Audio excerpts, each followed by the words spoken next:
Olá pessoal, tudo bem? Vamos para a nossa próxima aula de microbiologia.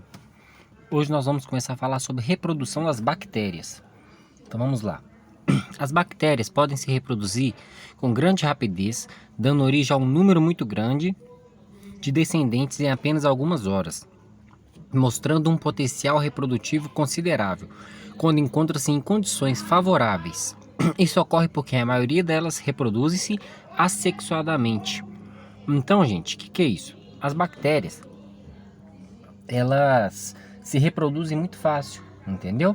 Ela estando no meio que ela consiga acontecer essa reprodução assexuada, que ela se reproduz com ela mesma, elas vão se proliferando, tá ok? Também é chamado de divisão simples ou bipartição, que elas vão se repartindo, vão se transformando em outras. Nesse caso, ocorre a duplicação do DNA bacteriano e uma posterior divisão em duas células. A separação dos cromossomos irmãos conta com a participação dos mesossomos, pregas internas e da membrana plasmática, no qual existem também as enzimas participantes da maior parte da respiração celular. Como não existe a formação do fuso de divisão, nem de figuras clássicas típicas da mitose, logo não é uma mitose. Então vamos lá, o que é uma mitose primeiramente? A mitose é uma divisão celular, tá? Então nós estamos em constante mitose. Você já deve ter escutado isso nas aulas, tá? É quando essas células vão se dividindo, redividindo para se criar mais, tá bom? Então, por exemplo, eu caí de joelho no chão e ralei o joelho. Para se criar um novo tecido ali, as células vão se dividindo e cria-se o processo de mitose. Eu lembro que na primeira aula eu falei disso com vocês, naquela aula inaugural. Eu falei sobre a questão do piercing no nariz, que eu perguntei se o piercing dava câncer, tudo mais, vocês lembram? Eu falei que não, o piercing não dá câncer. O câncer acontece porque a pessoa fica mexendo nele toda hora, cria-se microlesões e toda hora se divide células para restaurar aquela microlesão que foi criada ali. Só que com isso uma hora vai se criar uma célula cancerígena, entendeu? Então, por isso que se acontece o câncer. Então a mitose, de tanto ela acontecer repetidamente, ela pode criar uma célula cancerígena e vir a cometer o câncer, tá? E nós temos a apoptose, que é a morte natural da célula, tá bom? Como não existe formação de fuso, já falei essa parte aqui, desculpa. Então, gente, algumas espécies de bactérias originam sobre condições ambientais desfavoráveis, que são estruturas residentes denominadas esporos. A célula se origina do esporo, destinada de uma parede grossa e sua atividade metabólica, e se torna-se muito reduzida.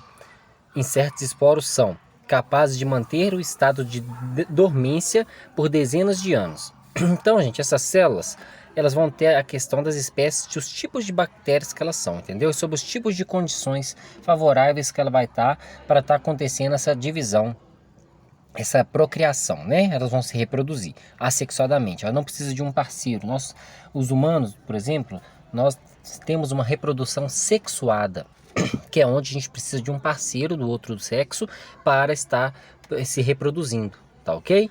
Já as bactérias não, elas fazem a reprodução assexuada. Ela mesmo se reproduz em outro, tá bom? Os esporos são muito resistentes ao calor e, em geral, não morrem quando expostos à água em ebulição.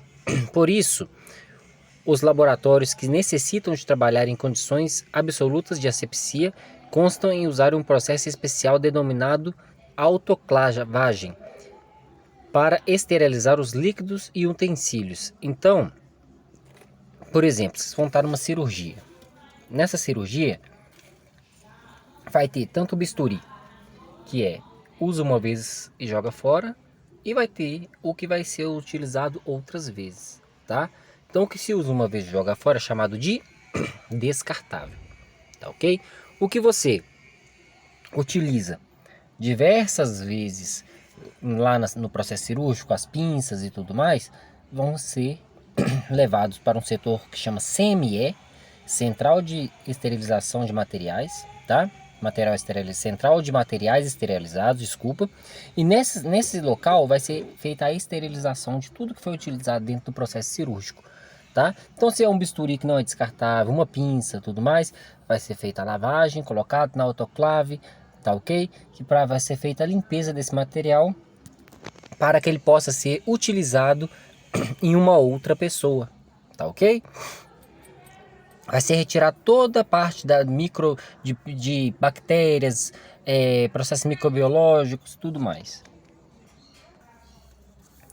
A indústria de enlatados toma medidas rigorosas na esterilização dos alimentos para eliminar os esporos de bactérias.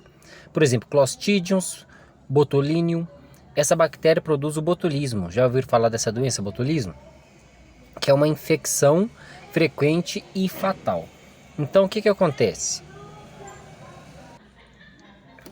O botulismo, então, é uma doença que, por exemplo, você comeu algum alimento sem lavar, alimentos que não foram limpos, enlatados, por exemplo, uma lata de refrigerante que você não lava antes de estar encostando ela na mucosa da boca, entendeu? É uma doença fatal, vai causar vômitos, dor nos olhos, pode dar episódios de diarreia. Então, assim, é uma doença que é severa, tá? Mas vale lembrar que a esporulação em bactérias não é um meio de reprodução, ou seja, esse processo aumenta o número de células vistos. Uma célula vegetariana forma um único endosporo e permite que uma célula única após a germinação. Então, a esporulação não vai fazer o processo de multiplicação dessas bactérias, da reprodução, tá ok? Ele não faz essa parte. Ele vai só aumentar o número de células no local onde essas bactérias estão. Para alguns autores, qualquer troca de material genético realizada por uma célula bacteriana é considerada um caso de reprodução sexuada. Então, tem alguns autores que falam que a troca de material genético de uma bactéria para outra é uma reprodução sexuada. Mas isso aí depende do que cada autor pensa, entendeu? Eu mesmo entendo, não sou um autor de livro nem nada, mas pelo que eu estudo, pelo que eu vejo, que todas as reproduções são assexuadas. Mas tem autores que falam que existem reproduções sexuadas. Então isso vai de cada conceito de cada pessoa, tá bom? São muitas literaturas diferentes, elas chegam no mesmo contexto, mas cada uma dá uma volta diferente, tá ok? Se vocês pegarem artigos científicos, vocês vão ver isso. Transformação. Na transformação, gente, eu tô com uma alergia, tá bom? Por isso que às vezes eu tô dando uma tosse, tá ok? Na transformação, a bactéria absorve as moléculas de DNA dispersas no meio e são incorporadas como cromatina. Esse DNA pode ser proveniente de um exemplo de bactérias mortas. Esse processo ocorre espontaneamente na natureza. O cientista tem utilizado a transformação como uma única técnica de engenharia genética para introduzir os genes de diferentes espécies de células bacterianas. Então eles estão, gente, utilizando essas bactérias, fazendo transformações, colocam genes nela para ver como é que vai ser, até a questão para teste de medicamentos e tudo mais. Transsudação. Na transsudação, as moléculas de DNA são transferidas para uma bactéria na outra, utilizando vírus como vetores, que são bacterófagos. Esses, ao se montar dentro das bactérias, podem eventualmente incluir pedaços de DNA da bactéria que lhe serviu como de hospedeiro. E ao infectar outra bactéria, o vírus e o DNA levam o bacteriófago e transfere junto ao seu. Se a bactéria sobreviver à infecção viral, pode passar a incluir genes de outras bactérias no seu genoma. Então, isso é o que eles fazem, gente? Essa questão da transsudação é incluir um vírus, tá? Onde ele vai ser um vetor para levar esse bacteriófago, tá? Se a bactéria sobreviver a essa infecção viral, então a bactéria vai ter uma infecção viral. Então, ela vai ter um outro gene de outra bactéria dentro do seu genoma. Então é uma coisa meio complexa, mas são os testes que eles realizam fazendo a mutação dos vírus entre as bactérias, tá ok? Para poder ver até a questão de curas e tudo mais que pode ser feito, qual medicamento pode ser utilizado e tudo mais. Conjugação. Na conjugação bacteriana, pedaços de DNA passam diretamente de uma bactéria doadora, que é o macho, para uma reprodutora, que é a fêmea. Isso acontece através de um microscópio de tubos proteicos chamado de fio, que as bactérias macho possuem em sua superfície. Os fragmentos de DNA transferidos recombinam com outro cromossomo da bactéria fêmea, produzindo novas misturas genéticas que serão transmitidas para as células filhas, que assim da próxima divisão celular. Então aqui vocês viram que eles utilizaram uma célula bacteriana macho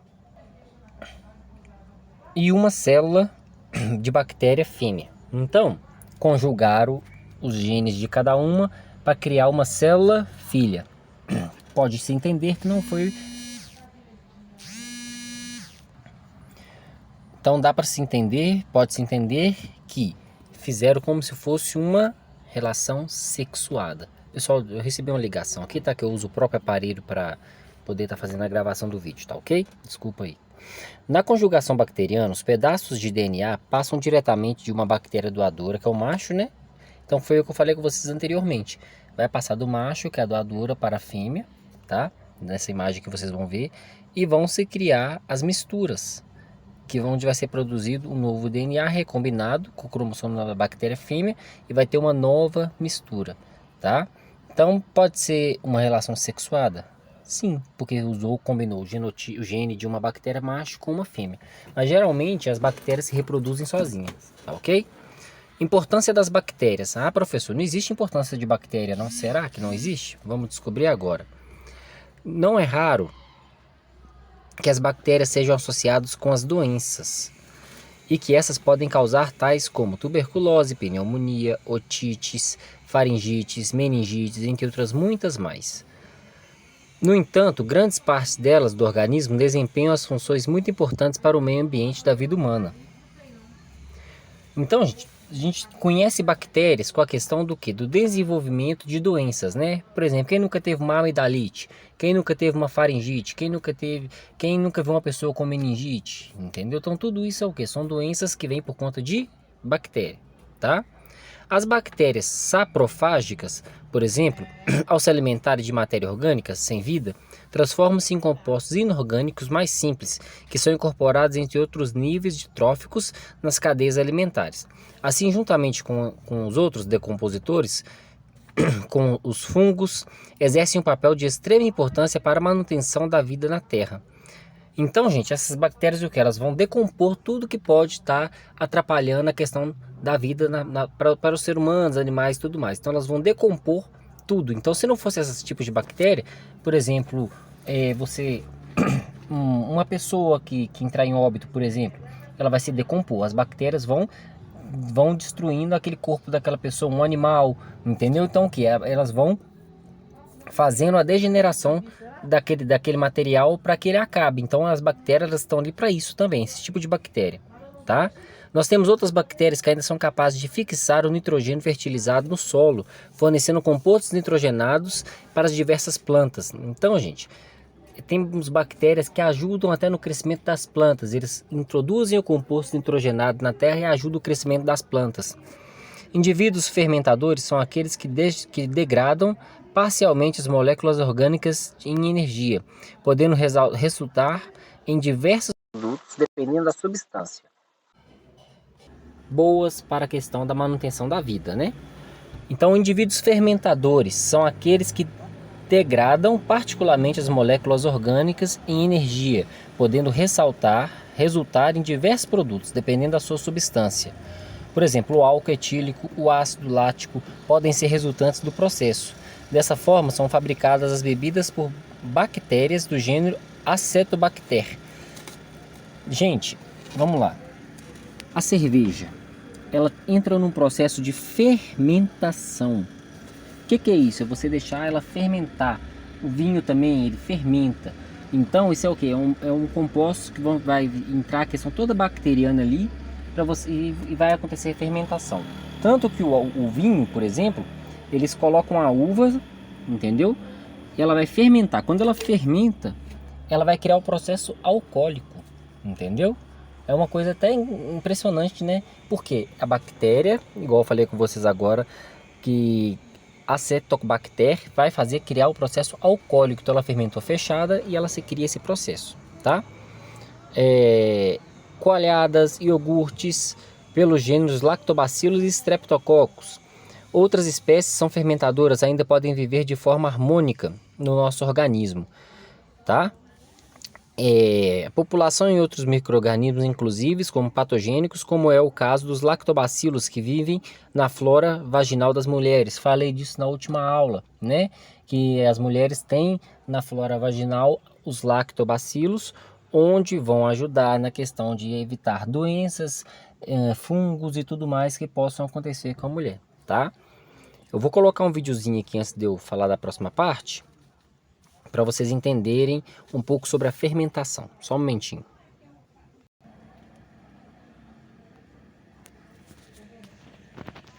A produção de bebidas alcoólicas, a produção de iogurte, o crescimento do pão ou de um bolo, tudo isso tem a ver com fermentação. Processo desvendado pelo microbiologista famosíssimo Louis Pasteur, o cara da pasteurização. Eu me chamo Guilherme, eu sou professor de biologia e te convido, vem conhecer a fermentação, vem comigo.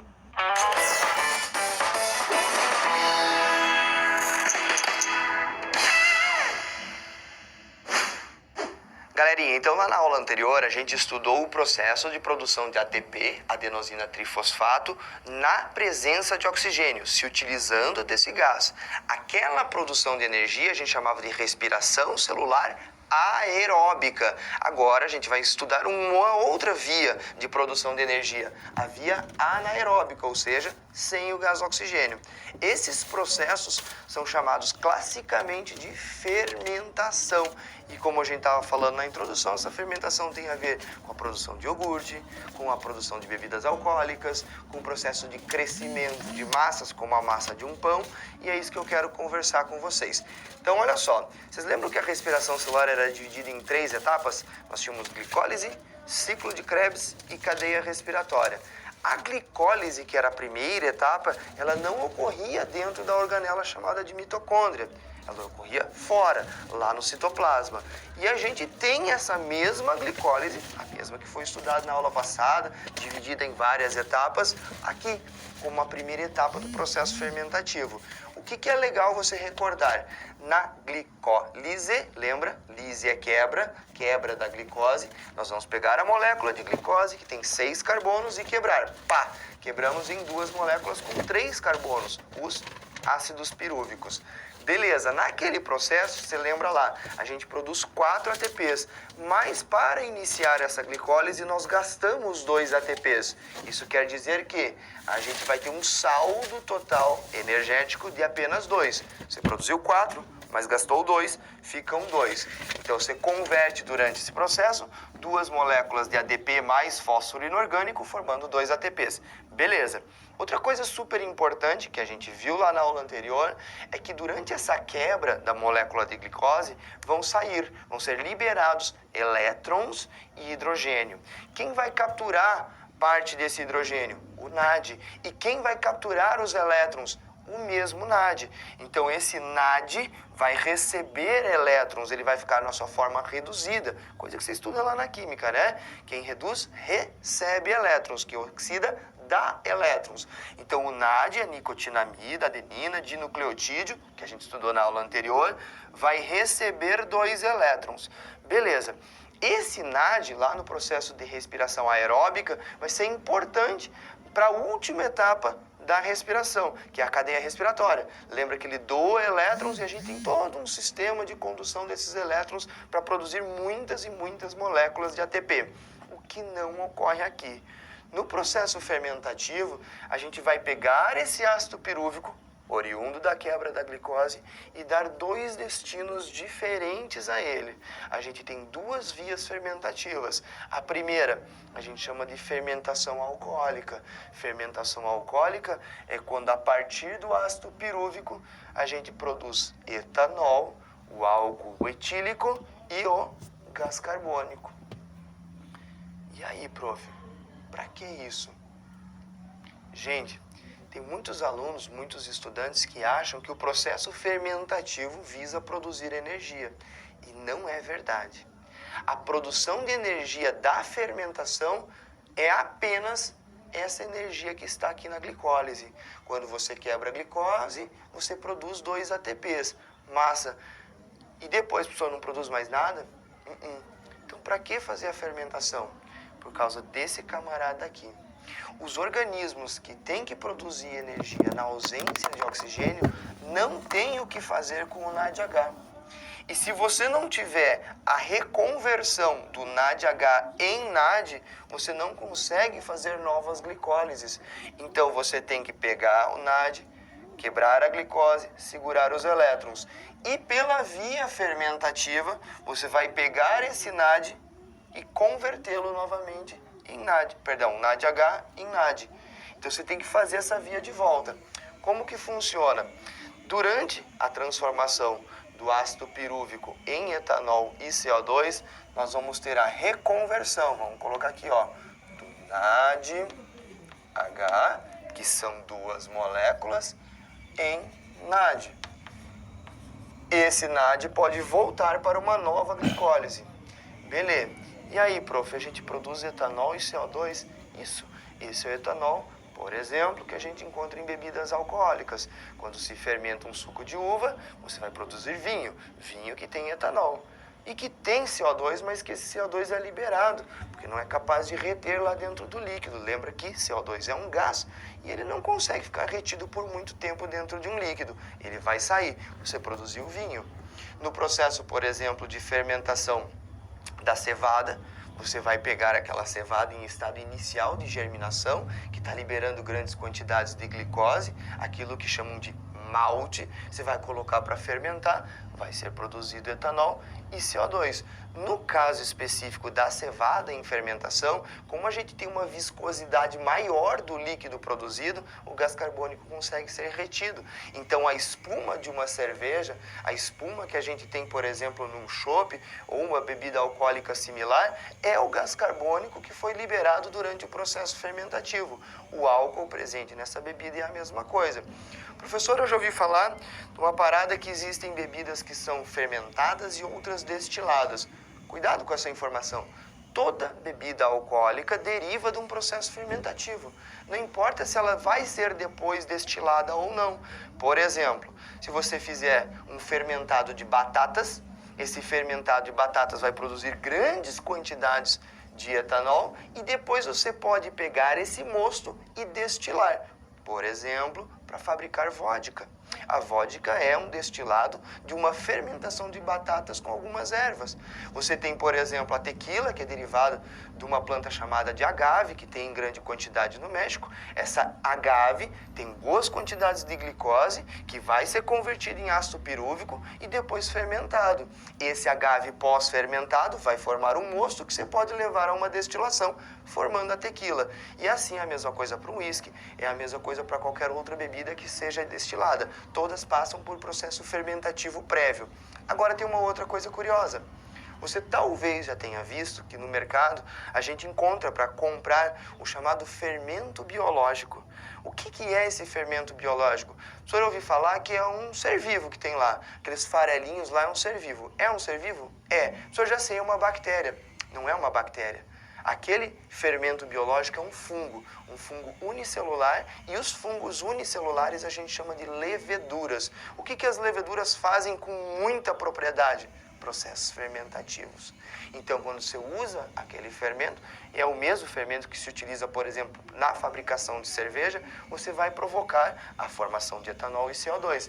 Prof, mas a gente não usa essa levedura, por exemplo, para fermentar uma massa de pão? E não é ela que faz crescer o pão? Exatamente. Quando você coloca aquela levedura em meio amido da farinha, você vai provocar quebra desse amido, formando glicose, conversão em ácido pirúvico e formação de etanol e CO2. O que faz o pão crescer?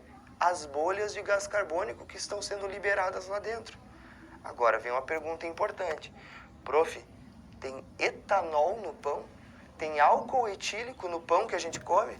Não no pão que a gente come. Por quê? Porque esse pão vai ser assado e todo o álcool vai evaporar. Mas numa massa fermentada já grande, a gente tem quantidades, mesmo que mínimas, sim, de álcool etílico lá dentro. Colocou no forno, esquentou, é óbvio que isso vai evaporar. Então olha o que eu coloquei aqui para vocês. Essa fermentação alcoólica ocorre em, principalmente, gente, leveduras. Beleza? Não esquece, levedura é fungo. Fungo unicelular. Para que a gente usa? O Enem gosta muito da questão de aplicabilidade. Beleza? Para que a gente usa essas leveduras? Para fabricar bebidas alcoólicas e para panifícios. Que são os panifícios? Os pães e seus assemelhados. Tipo uma cuca? É, tipo uma cuca. Bolo também. Alguns bolos vão ter fermento químico, daí é um outro processo, não tem nada a ver com isso que a gente está enxergando aqui. Vai fazer o pão crescer, ó, o bolo crescer, mas não é um processo biológico. Entenderam? Beleza. E a fermentação lática, prof? É quando a gente vai pegar esse ácido pirúvico formado aqui e converter ele em ácido lático. Você provavelmente já comeu iogurte. O iogurte lá no seu sabor, lá no fundinho, você sente um gosto azedo. O que é esse gosto azedo que a gente tem no iogurte, que a gente também tem em queijos muito frescos? Esse azedinho nada mais é do que ácido lático. Quem é que vai fazer esse processo de fermentação? Normalmente bactérias. Bactérias bem famosas chamadas de lactobacilos. Então coloca aí, ó, em lactobacilos. Você vai lembrar que esses lactobacilos nada mais são do que bactérias. Agora, tem um detalhe importante. Esses lactobacilos não são os únicos a realizar a fermentação lática. Fermentação lática, por exemplo, pode acontecer no seu e no meu organismo. Quando?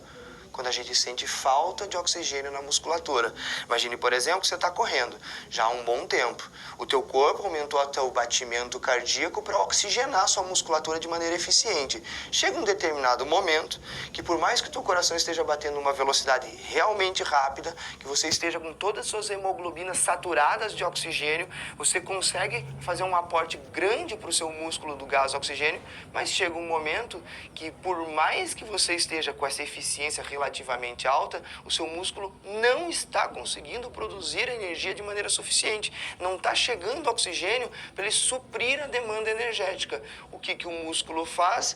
Bom, se eu não tenho oxigênio suficiente, o jeito é produzir energia sem oxigênio, ou seja, por uma fermentação lática. E aí vem um detalhe importante. Essa fermentação lática faz lá no seu músculo um acúmulo de ácido lático. Talvez, você que já fez algum exercício provavelmente na vida, já sentiu um músculo esquentando bastante. Tem gente que diz, ai, parece que desce um caldo quente por dentro da musculatura quando eu faço um exercício muito intenso. Essa sensação de calor é por causa do ácido lático. E um detalhe, ele bloqueia a entrada de potássio lá no seu músculo e com isso você não consegue distender mais o músculo. Quando você tem esse bloqueio de potássio, você contrai o músculo de maneira vigorosa e ele não volta mais ao normal. É aquilo que a gente chama de cãibra. A cãibra é provocada por um processo de acúmulo de ácido lático proveniente de uma fermentação, que ocorre por quê? Porque o seu músculo não está suficientemente oxigenado. Beleza? Vamos colocar aqui, ó, que a fermentação lática ocorre por meio dos lactobacilos, mas também por músculos. A gente vai ter também fermentação lática em vários seres que vivem em locais onde não tem grande disponibilidade de oxigênio. Por exemplo, uma ameba lá no seu intestino. Aquela ameba não consegue boa quantidade de oxigênio. Como que ela faz para produzir energia? Por meio de fermentação. Uma lombriga, mesma coisa. Então vamos colocar vermes, também tem essa característica de fazer processos fermentativos. Vermes, beleza? Falta uma reticências aí. Agora, do ponto de vista do uso, prof, o que é legal a gente lembrar? Esse lactobacilo, ele é utilizado para um fim comercial, na fabricação dos derivados do leite. Pode ser o iogurte, pode ser o queijo, beleza? Derivados do leite provém de processos fermentativos.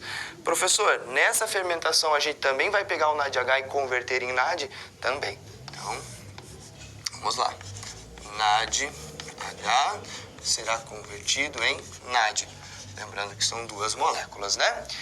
Galera, só pra gente finalizar, uma última coisa que eu quero que vocês anotem. Qual é a grande importância da fermentação sobre o ponto de vista bioquímico? Anota aí. A fermentação devolve moléculas de NAD ao sistema da glicólise. Anotou? A fermentação devolve moléculas de NAD ao sistema de glicólise.